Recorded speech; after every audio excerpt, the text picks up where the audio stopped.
Papasok na sa finals ang ating Gilas Women's Under 18. Di umubra ang mga malalaking players ng Samoa. Unstoppable si Ava Fajardo. Napatulala na lang ang coach ng kalaban. Eto na, simula na ng semifinal sa Division B ng FIBA Asia Cup Women's Under 18 kung saan makakalaban ng Gilas Women ng Samoa. Masusubukan nga dito ang lakas ng ating national team dahil sa malalaki itong mga players ng Samoa. First quarter ay parehong nang naging mabagal ang opensa ng dalawang kupunan hanggang sa kaligitnaan ng quarter. Unang field goal ng Gilas ay nanggaling kay Sofia Canindo sa kanyang layup in transition. Tagal ngang napako sa all-2 ang score ng both teams. Sa 4-minute mark ay dito na nakuha ng Gilas sa kanilang unang 3 points sa laro, courtesy of Ava Fajardo. Naagad namang sinundan ng driving layup ng top scorer ng ating national team sa kompetisyon na ito na si Panganiban. Unti-unti na ngang nakukuha ng Gilas ang kanilang rhythm sa opensa kung saan umabot na sa double digit ang kanilang kalamangan matapos ang tres ni Duenas at layup ni Panganiban late in the quarter. Nagkaroon pa ng basket sa Impreso patapos ang quarter para bigyan ng 12-point lead ang Gilas after ng opening frame, 17-5. Second quarter ay patuloy ang pag-arangkada ng Gilas sa opensa. Walang takot na inatake ni Villanueva ang depensa ng number 8 ng Samoa sa ilalim kung saan ay pasok niya kanyang tough floater. Lumalaki na nga ulit itong kalamangan ng Gilas. Pero papasok ang halfway mark ay biglang nagkaroon ng malaking run ng Samoa kung saan ay baba nila sa 6 points ang lamang ng ating national team.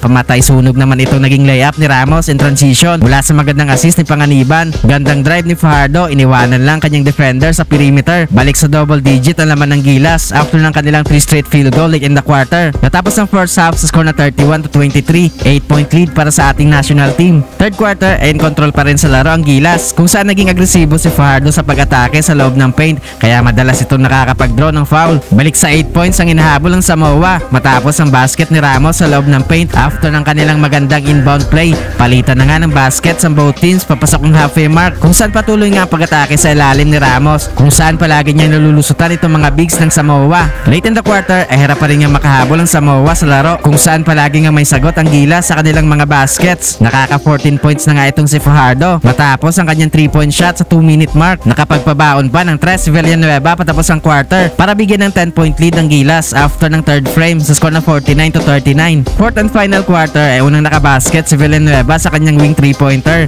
Hindi nga makaporma itong mga malalaking players ng Samoa sa ilalim dahil sa solid ang pinapakitang depensa ng ating national team sa loob ng paint. Papasok ang halfway mark ay maarangkada na ulit ang opensa ng Gilas kung saan patuloy ang paglaki ng kanilang kalamangan. Napatulala na lang nga itong coach ng Samoa matapos makatras ulit si Fajardo. Umabot na nga sa 20 points ang kalamangan ng Gilas matapos ang mid-range shot ni Panganiban. Hindi na nga nakahabol pa ang Samoa sa laro sa laki na din ng kalamangan ng Gilas kaya sa huli nga ay panalo ang ating national team sa final score na 71-47 kung saan makakalaban natin sa finals ang mananalo sa Lebanon at Iran. Ang naging top scorer nga sa game na ito ay si Fajardo na kumuha ng 19 points habang si Panganiban naman nga ay kumuha ng 12 points.